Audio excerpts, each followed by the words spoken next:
యెహోషువ 3వ అధ్యాయము.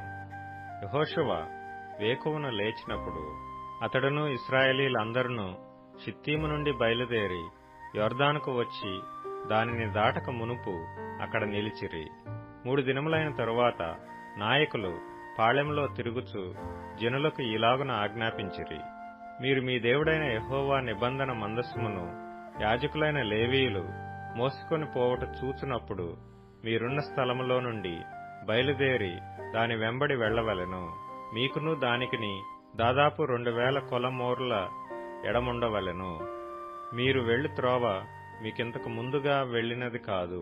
మీరు దానిని గుర్తుపట్టవలెను. గనుక ఆ మందసమునకు సమీపముగా మీరు నడవరాదు. మరియు యెహోషువ, రేపు యెహోవా మీ మధ్య అద్భుత కార్యములను చేయును గనుక మిమ్మును మీరు పరిశుద్ధపరచుకొనుడని జనులకు ఆజ్ఞ ఇచ్చెను. మీరు నిబంధన మందసమును ఎత్తిపట్టుకుని ప్రజల ముందర నడువుడని యాజకులకు అతడు సెలవీయగా, వారు నిబంధన మందసమును ఎత్తుకొని ప్రజల ముందర నడిచిరి. అప్పుడు యెహోవా యెహోషువతో ఇట్లనెను: నేను మోషేకు తోడైయుండినట్లు నీకును తోడైయుందునని ఇశ్రాయేలీయులందరూ ఎరుగునట్లు నేడు వారి కన్నుల ఎదుట నిన్ను గొప్ప చేయ మొదలుపెట్టెదను. మీరు యొర్దాను నీళ్ల దరికి వచ్చి యొర్దానులో నిలువుడని నిబంధన మందసమును మోయు యాజకులకు ఆజ్ఞాపించుము.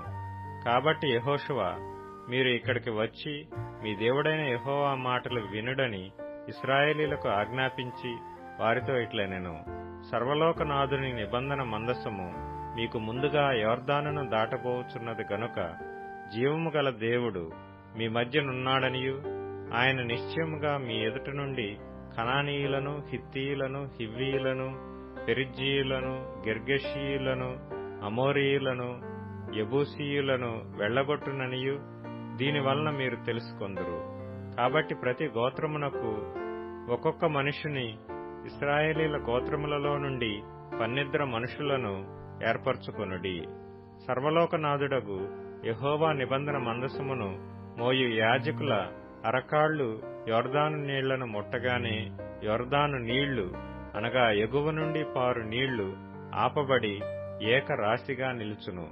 కోతకాలమంతయు యొర్దాను దాని గట్లన్నిటి మీద పుర్లిపారును.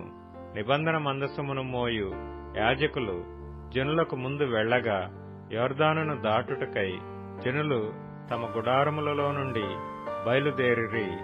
అప్పుడు ఆ మందసమును మోయువారు యొర్దానులో దిగిన తరువాత మందసమును మోయు యాజకుల కాళ్లు నీటి అంచున మునగగానే పైనుండి పారు నీళ్లు బహుదూరమున సారెతాను నొద్దనున్న ఆదామను పురమునకు దగ్గర ఏకరాశిగా నిలిచెను. లవణ సముద్రమును అరాబా సముద్రమునకు పారునవి బొత్తిగా ఆపబడెను. జనులు యెరికో ఎదుటను దాటగా యెహోవా నిబంధన మందసమును మోయు యాజకులు యొర్దాను మధ్య ఆరిన నేలను స్థిరముగా నిలిచిరి. జనులందరూ యొర్దానును దాటుట తుదముట్టు వరకు ఇశ్రాయేలీయులందరూ ఆరిన నేల మీద దాటుచూ వచ్చిరి.